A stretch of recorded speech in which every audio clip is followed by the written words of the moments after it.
make large volume, 90-liter type containers, primarily for the semiconductor market. So I think, without going into exhaustive detail, that probably, trying to hold it to 2 to 4 minutes, I think that'll give you some background.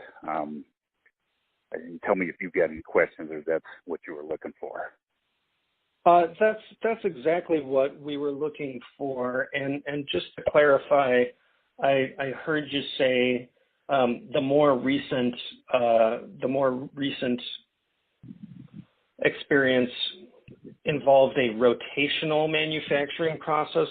What was that? What was that rotational process? Rotational molding.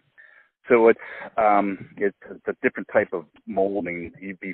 If you're familiar with little type toys, that's the process used to make little type toys, amongst other things. It's typically the least precise manufacturing process. To describe it quickly, you pour a powdered material into a mold. There's no air lines or water lines connected to the mold. It's generally with PFA anyways. It's not true with all the fluoropolymers, but with PFA, the molds are made of steel, but typically they're made of aluminum. And then you rotate the mold on 2 axes. So imagine kind of tumbling a wine glass around, or you're rolling it over completely 360 degrees on 2 axes. Slowly, it's not centrifugal force. And you're doing this in an oven. So the mold cycles into an oven and rotates, and the material is distributed around, essentially coats the mold, if you will.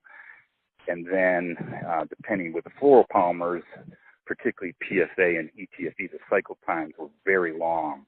And then you'd cycle out into a cooling station where the molds would continue to rotate so that the plastic didn't sag off, the top of the mold, if you will. And then once it was cooled, you'd pull apart the mold and remove the part. Okay.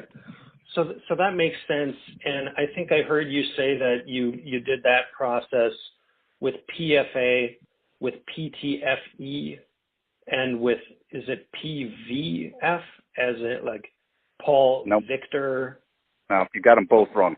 We did it with, PFA is correct. It's ETFE. So Echo ETFE. Tango Foxtrot, Foxtrot Echo again. And that's a, so it's not, PTFE is not a thermoplastic. So typically it's not molded in any of the traditional forms that you'd be used to. It's kind of centered. And then the other one is, so it's P, Paul, Victory, Delta, PVDF, Foxtrot, PVDF. Okay, gotcha. Great. So that's these are just critical clarifications. So we may have more of these kinds of clarifications as we speak, but I want to be crystal clear that I am getting down the right acronyms for these compounds. Okay, so that's a very helpful introduction. And next, I'd like to hear you discuss a few of the advantages and disadvantages of these various compounds, and hence the way that they segment in their uses. And so some specific questions here. While our client does have a fluoropolymer expert available, please discuss what you see as the advantages or disadvantages of PFA, PTFE, FET, and any other relevant competing materials versus one another. Sure. So, to start, PFA and PTFE, so with the Paul at the beginning, are both Teflon.